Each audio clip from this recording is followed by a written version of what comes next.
Quando eu me casei com o João, ele já não, ele bebia pouco. E eu nunca imaginava que as coisas iam mudar. Mas quando nós casamos, daí ele começou a aumentar no alcoolismo. E ele, no fundo mesmo, ele já era um alcoólatra, mas eu não sabia. E aquilo foi 8 anos. Ele bebia muito, ele chegava em casa, o café da manhã dele era já a bebida. Só que eu não conhecia Jesus na época, então para mim era mais difícil. Mas eu pedia para Deus, eu só dizia: Senhor, ajuda, né? Deus, ajuda. Mas aquela ajuda parece que nunca vinha, e os anos iam se passando. E ele cada vez se aprofundando mais no alcoolismo, né? E era quase todas as noites ele chegando em casa, sendo carregado por pessoas. E eu nunca ia dormir antes que ele chegasse em casa.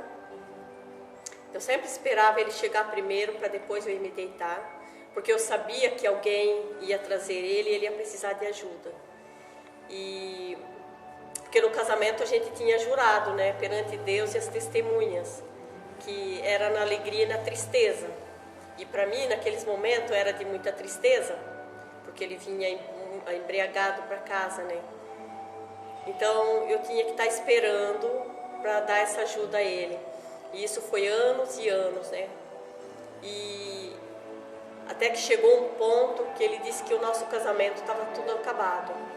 Daí eu falei para ele que não, que ele tirou aliança, ele disse que não queria mais nada comigo e tudo. Ele disse que estava tudo terminado ali, que eu era jovem, que eu podia arrumar outro homem. Mas eu falei para ele que não era isso que me interessava, outro homem na minha vida. Que nós tínhamos colocado, né, através de Deus, nós tínhamos colocado 2 filhos no mundo, e que aqueles filhos eram meu e dele, que não era só eu que ia cuidar das crianças, mas ele junto comigo, né? E quando ele pediu a separação, passou 2 meses, acontece um acidente com o nosso filho de 2 anos e 8 meses, o Tiago. E essa criança morreu no mesmo dia, né? Foi queimado com álcool, numa brincadeira deles ali, e queimando formigas e tudo, e o álcool pegou fogo no corpo dele, e ali ele partiu. E naquele momento que aconteceu essa morte e tudo, o João não tocou mais em separação. E passou mais ou menos um mês e meio, nós fomos para a igreja, uma igreja evangélica perto de casa, que nós nunca queria saber de igreja evangélica, porque eram crentes e isso e aquilo, a gente nunca quis saber disso. Mas depois da morte do Tiago, aconteceu algo diferente, a gente, né, se interessou para ir numa igreja. É que a gente, depois que aconteceu o acidente, a gente queria saber o porquê que aconteceu aquilo. A gente ficava com aquelas perguntas: por quê? Por que o meu filho? Por que o Tiago, 1 ano e 8 meses, quando eu podia... 2 anos. Com 2 anos e 8 meses, né? Eu dizia, tem tantas pessoas velhinhas aí, doentes, sofrendo, por que não eles? E logo o meu filho, que era sadio né, tudo, de por que foi ele? Eu nunca tive resposta para isso, né? E eu vivia no cemitério todos os dias. Eu ia do trabalho para casa, era caminho do cemitério. E eu passava ali, chorava e falava com ele, até que um dia eu li uma frase que diz assim: nunca coloque um ponto de interrogação onde Deus já colocou um ponto final. Então, a partir de que eu li essa frase, eu parei então de fazer perguntas.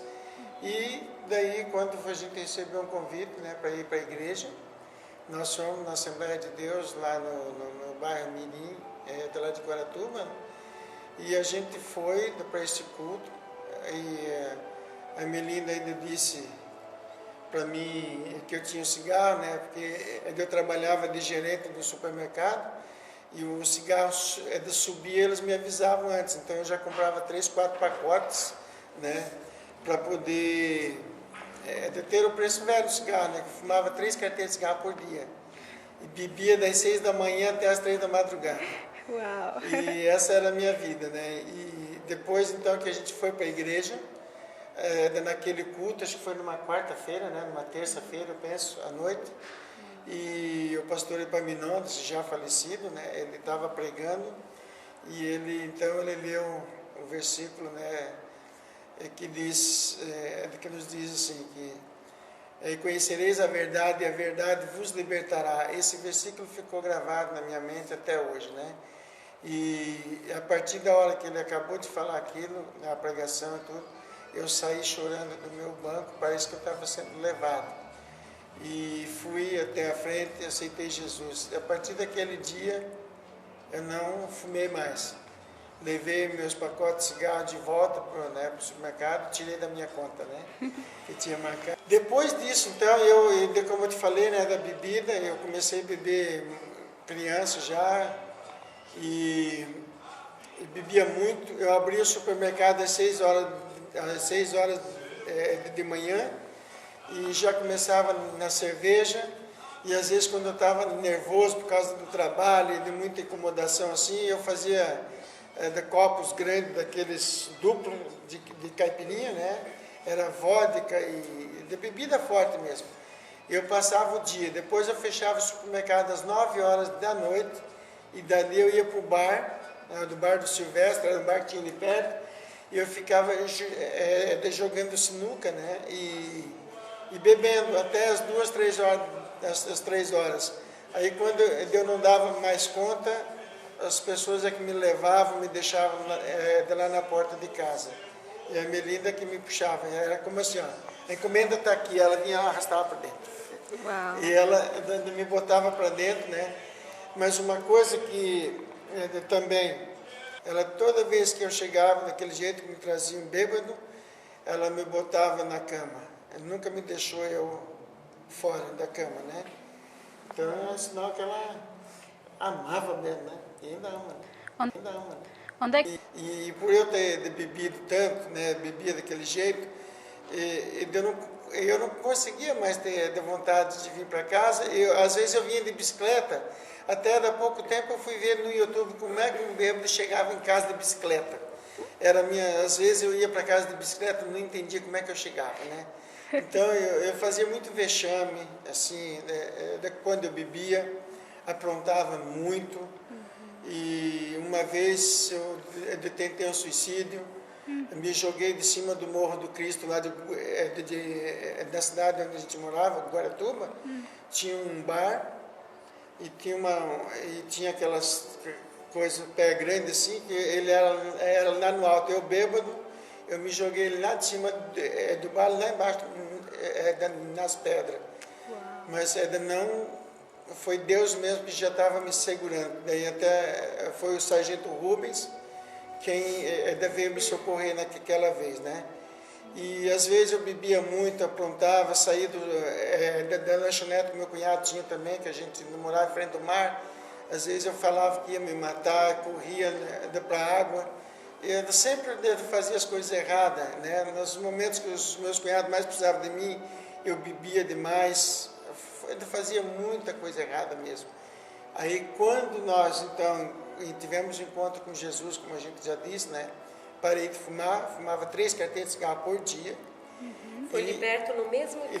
Ele foi liberto no mesmo dia. Agora a bebida eu ainda fiquei mais ou menos 1 ano bebendo, mas eu bebia escondido dos irmãos, daí eu não queria que a igreja soubesse que eu bebia, né? Poxa. Mas eu bebia uns pouquinhos assim, e também parei de ir no cemitério, que eu vivia lá todos os dias, porque eu vi que não adiantava mais eu estar ali à procura de nada disso, né? E a transformação foi tanta, né? Que daí quando eu parei de beber, parei de fumar, a minha vida mudou, como diz, da água para o vinho. Em casa, né? Nós tivemos o relacionamento através de casado voltou como era, né? E foi uma bênção até aqui. Agora, lutas, problemas, todos nós temos diariamente, né? Tem sempre essas coisas, mas... Porque muitas vezes a gente, né, como diz, faz aquele juramento na alegria e na tristeza, que eu pego muito essa parte, mas quando vem, como diz assim, quando está indo tudo bem, né? Claro que o casamento é uma maravilha, né? Mas quando vem as lutas, vem as tribulações, as pessoas, muitas caem fora, né? E eu acho que ali que é a prova do amor verdadeiro um pelo outro, é quando vem as provas de permanecer junto, permanecer fiel um ao outro.